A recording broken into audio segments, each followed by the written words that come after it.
Was wäre ein Traxxas TRX6 ohne sperrbare Differentiale? Heute wechsle ich mit dir zusammen ein defektes Diff-Servo.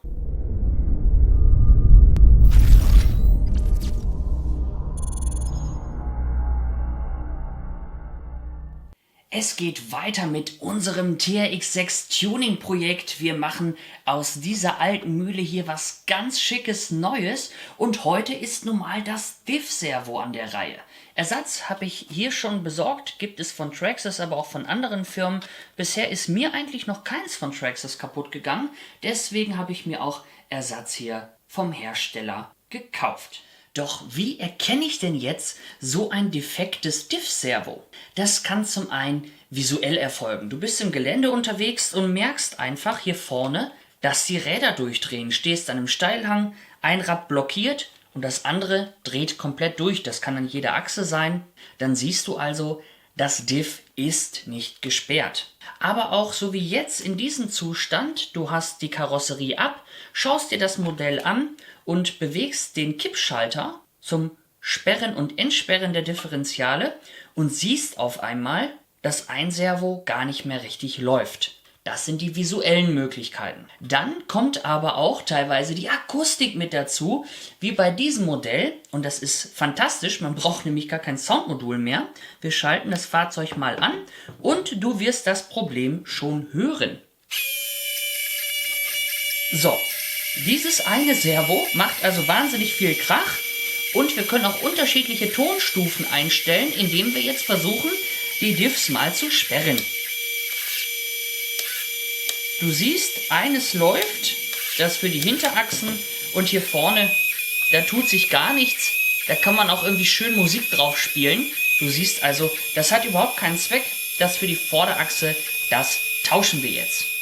Bevor wir das Diff austauschen, sollten wir uns kurz überlegen, warum ist das Ganze denn kaputt gegangen? Wenn ich den Traxxas neu gekauft habe, dann ist die Wahrscheinlichkeit, dass dieser Mikroservo falsch eingebaut worden ist, sehr gering. Hast du dieses Fahrzeug hingegen gebraucht gekauft, dann schau dir doch mal an, ob es eventuell schon mal ausgetauscht worden ist und schau, ob es richtig montiert worden ist. Wenn nicht, kann dies natürlich auch zum Defekt des Servos geführt haben. Des Weiteren solltest du dir natürlich anschauen, sperren und öffnen meine Differentiale denn sauber? Vielleicht habe ich im Differentialgehäuse irgendetwas, was nicht mehr sauber ineinander greift, sodass der Servo ungewöhnlich viel Kraft aufwenden muss oder vielleicht auch die ganze Zeit gegen einen Widerstand anläuft. Wenn du diesen Fehler natürlich nicht behebst, kann es durchaus passieren, dass dir auch das neue Servo relativ schnell abraucht. Wenn bei deinen Differentialen alles in Ordnung ist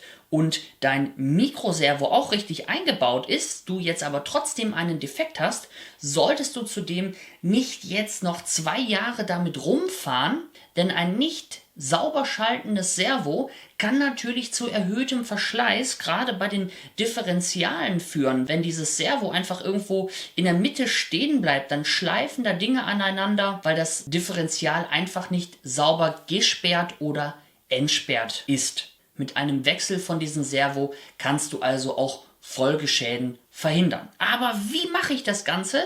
Das schauen wir uns jetzt mal ganz genau an. Man könnte jetzt natürlich meinen, dass man hier einfach bei dem Servo die beiden Schrauben löst, das Ganze nach oben hinweg zieht, hier oben Servohorn noch runternimmt, Kabel rausnimmt.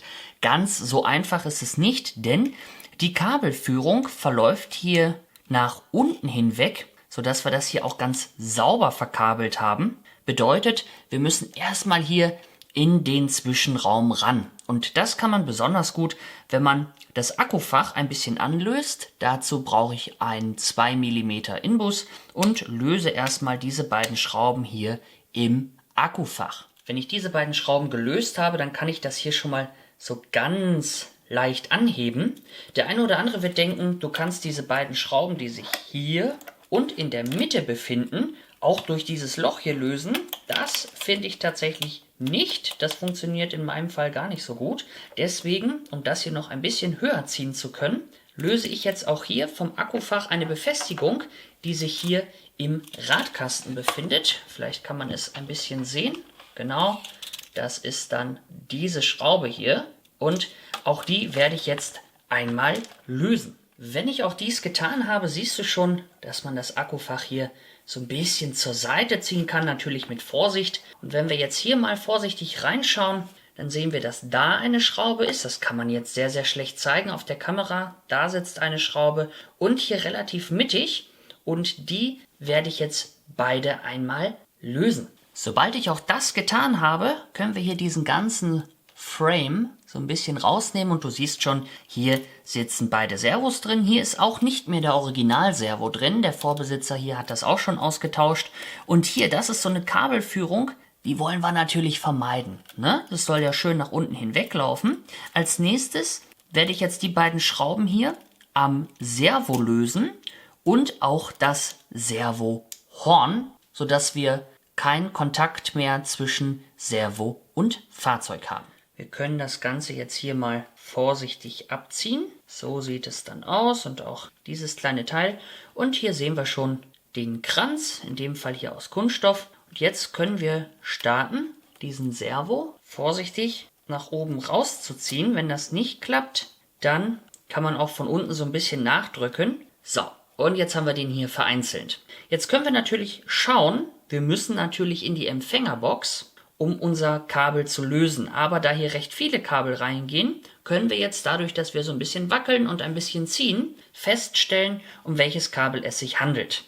Wir müssen dazu auch die Empfängerbox öffnen. Das machst du hier mit den beiden Schrauben.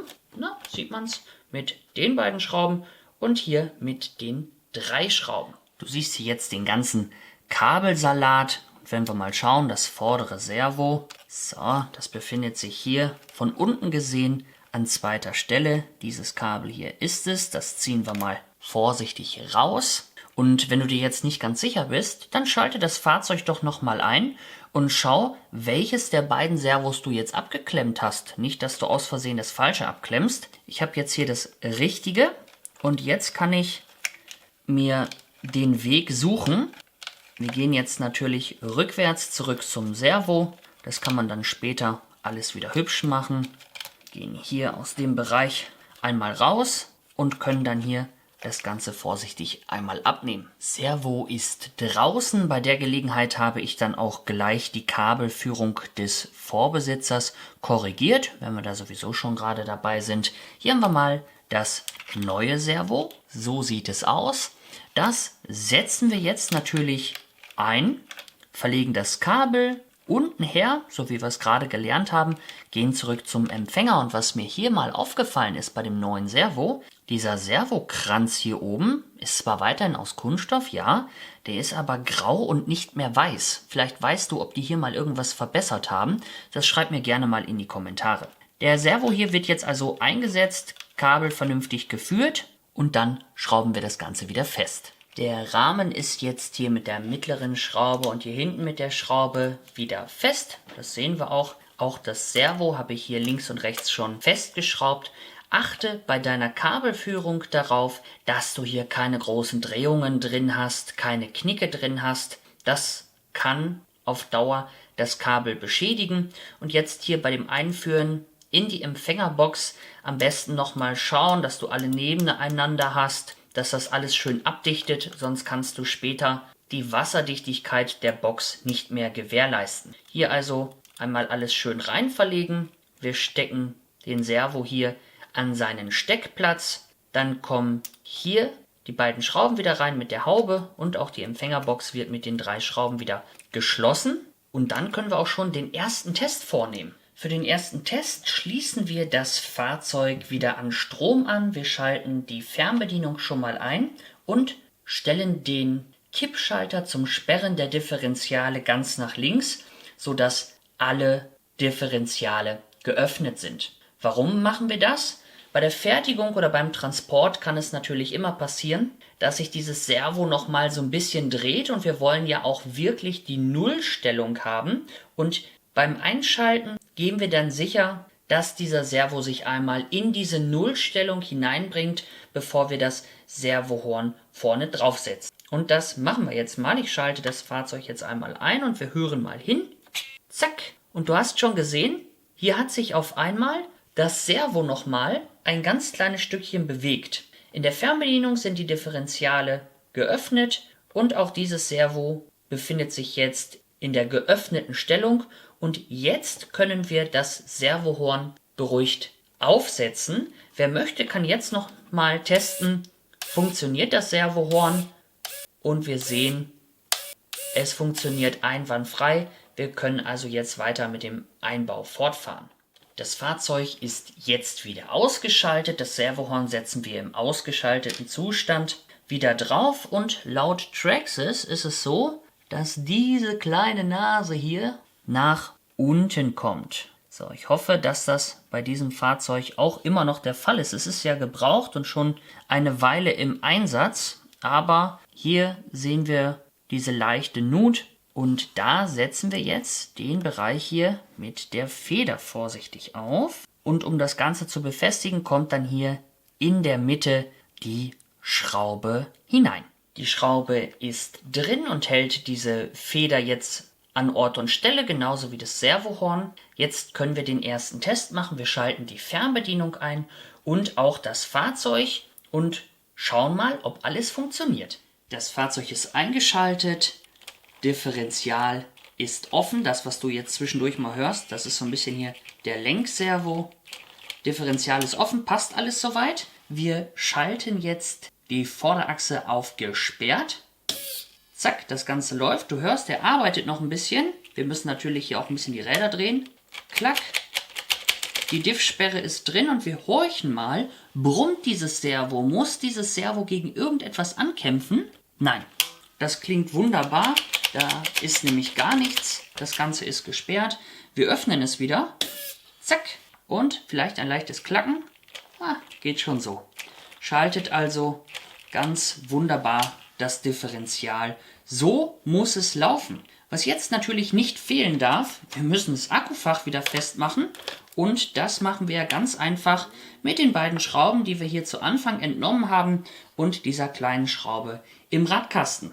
Das war der Austausch von diesem Servo. Ich würde mich freuen, wenn du auch im nächsten Video der Tuning-Reihe wieder mit dabei bist. Das wird richtig spannend. Wir gehen richtig in die Optik von diesem Fahrzeug. Wir wollen das so ein bisschen im Brabus-Style aufziehen. Ich würde mich freuen, wenn du mit dabei bist. Bis dahin, ciao!